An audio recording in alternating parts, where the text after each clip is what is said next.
Oke, kita masuk ke soal nomor 5 ya, teman-teman. Di sini soal nomor 5 terkait sama opsi sama forward contract. Jadi kita baca dulu soalnya. PT Sidometu ini memiliki dua jenis derivatif, yaitu option untuk membeli mata uang pound sterling dan forward contract untuk menjual mata uang pound sterling. Kedua derivatif ini ditransaksikan pada tanggal 1 April 2021. Kemudian jumlah nosionalnya sama, yaitu 100.000, dan tanggal jatuh temponya itu sama, yaitu pada tanggal 31 Mei 2021.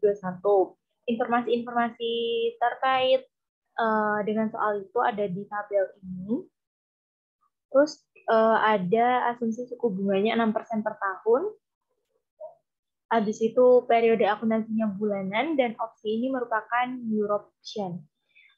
Oke, jadi yang pertama kita diminta untuk membuat jurnal pada tanggal 1 April, kemudian jurnal penyesuaian tanggal 30 April, sama jurnal penyelesaian kontraknya dengan net settlement. Tapi sebelum itu kita bahas dulu kali ya perhitungan perubahan fair value di forward rate-nya, di forward kontraknya. Jadi ntar pas jurnal kita tinggal masukin angkanya aja, oke?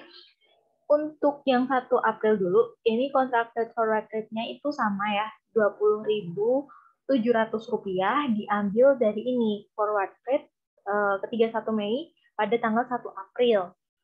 Nah, itu. Terus untuk current forward rate-nya, kita pakai baris yang ketiga ini ya, baris yang ketiga ini sesuai sama tanggalnya aja. Kalau tanggal 1 April ya 20.700 sama, habis itu 30 April 20.900, habis itu yang 31 Mei itu ada 21.000. Nah, di sini teman-teman spot rate-nya nggak dipakai ya, karena ini derivatif doang, nggak pakai hedging gitu. Derivatif aja. Habis itu nosional amount-nya sama 100.000 semuanya. Terus kita harus ini lihat faktornya. Untuk faktornya tadi kan suku bunganya 6% per tahun ya. Sedangkan kita harus bikin per bulan. Jadi 6% dibagi 12 yaitu 0,5%. Terus kayak rumus biasanya aja kan, 1 plus tingkat bunganya baik per bulan atau per tahun sesuai dengan periodenya, terus dipangkatkan tanggal selisih sampai jatuh temponya. Di sini kan dari tanggal 1 April ke 31 Mei itu ada 2 bulan, makanya di sini pangkat 2. Hasilnya 1 tambah 0,5% pangkat 2 adalah 1,01003. Habis itu untuk yang 30 April juga masih sama rumusnya, cuma ini waktunya jadi 1 bulan, karena selisih dari 30 April ke 31 Mei itu adalah 1 bulan, makanya di sini 1. Jadi faktornya adalah 1,005. Sedangkan untuk tanggal ini, tanggal 31 Mei itu tuh karena nggak ada selisih waktunya kan, nggak ada selisih tanggalnya kan, makanya di sini 0. Kalau 0 berarti faktornya adalah 1. Nah, untuk cari fair value forward kontraknya itu tuh, kalau kita sesuaiin aja sama transaksinya. Kalau transaksinya pembelian itu current forward rate dikurangi sama kontrak forward rate. Nah, karena ini transaksi untuk forward kontraknya ini adalah untuk menjual mata uang, jadi tinggal dibalik aja, kontrak forward rate dikurangi sama current forward rate gitu. Oke, itu bakal dipakai sampai ke bawahnya juga. Ini karena kontraktor sama current forward rate-nya sama, jadi fair value-nya masih 0 dan nggak ada perubahan fair value. Kemudian yang di tanggal 30 April ini kan kontraktor forward rate-nya 20.700, current forward rate-nya 20.900. Ini kalau dikurangin ada selisih 200 di sana, habis itu dikaliin sama notional amount-nya, terus dibagi sama faktornya. Tuh. Nah, di sini jadinya ada fair value-nya rugi ya, loss ya. Nah, di sini untuk perubahannya, karena di awalnya itu fair value-nya 0, terus jadi minus 19.900, jadi ada perubahan 19.900 sekian dengan arah negatif. Kemudian, yang di tanggal 31 Mei ini, itu contracted forward rate-nya 20.700, current forward rate-nya 21.000, itu dikurangi, jadi ada minus 300, dikaliin sama notional amount-nya, ya dikaliin sama national amount-nya jadinya minus 30 juta karena faktornya kan 1 ya. Habis itu ini jadi kan awalnya dia tuh fair value-nya ada minus 19.900 sekian. Sekarang di tanggal 31 Mei fair value-nya jadi minus 30.000. Berarti ada perubahan, perubahannya itu selisihnya.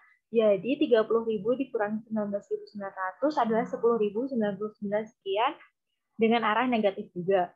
Itu jadi menambah kerugiannya. Oke, untuk forward kontraknya perhitungannya udah sampai kayak gitu. Ntar kita tinggal masukin aja nilai yang di sini itu ke jurnalnya ya teman-teman. Habis itu ini jurnal pada tanggal 1 April. Di sini pada tanggal 1 April itu dia membeli opsi sama membuat forward kontraknya. Jadi untuk membeli opsi kita bikin jurnal, call option pada cash sejumlah berapa? Sejumlah ini. Kita lihat nilai wajar opsinya 10 juta, sorry. 10 juta. Habis itu ini untuk ya ini aku tandain ya, yang biru ini untuk opsi, yang kuning ini untuk forward contract. Nah, yang untuk forward contract sendiri belum ada perubahan fair value, makanya nggak ada jurnalnya. Kemudian pada tanggal 30 April 2021, kita menyesuaikan nih nilai call option-nya. Di sini call option-nya ternyata pada tanggal 30 April itu menjadi 34 juta.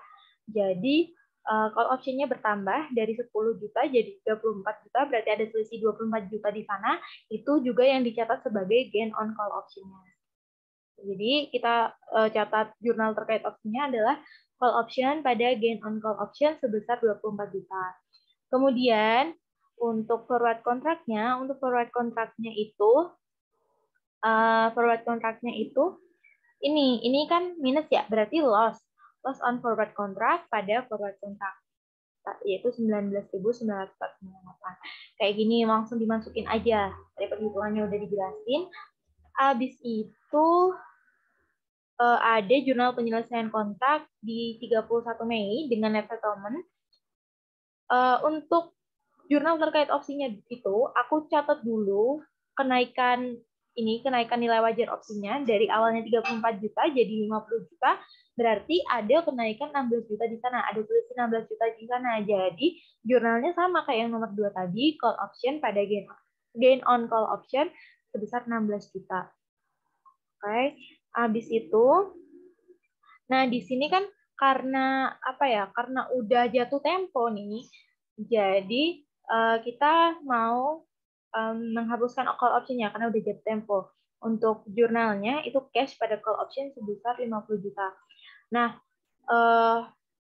ini teman-teman kalau misalnya ada perubahan gitu ya, spot rate-nya sama ininya, itu bisa ada gain on call option atau loss on call option.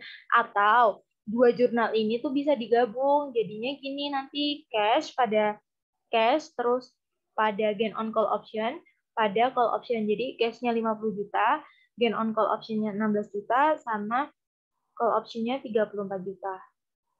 Habis itu untuk forward contract ya. Di sini forward contract-nya itu pakai net settlement. Jadi catat dulu nih selisihnya. Di sini nyatet loss on forward contract yang ini dulu. Kan belum dicatat tuh. Ini tuh bisa dipisah jadi dua jurnal juga kayak ini. Cuman ini aku gabungin jadi satu gitu. Loss on forward contract 1099 sekian. Kemudian forward contract-nya itu 19.900. Ini forward contract-nya bisa lihat dari sini. Dari yang udah dicatat sebelumnya. Habis itu cash-nya itu 30 juta. Kalau bingung lagi ngitungnya di mana, kalian tinggal lihat aja yang di sini nih. Yang terakhir di fair value per watt contract yang pada tanggal jatuh temponya itu adalah cash-nya. Terus jadi dia kan menjual mata uang ya, menjual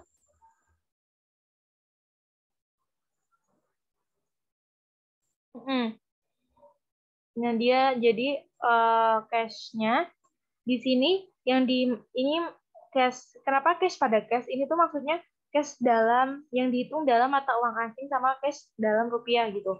Yang perhitungannya itu 100.000 dari notional amounts-nya dikaliin sama ini current forward rate atau spot rate.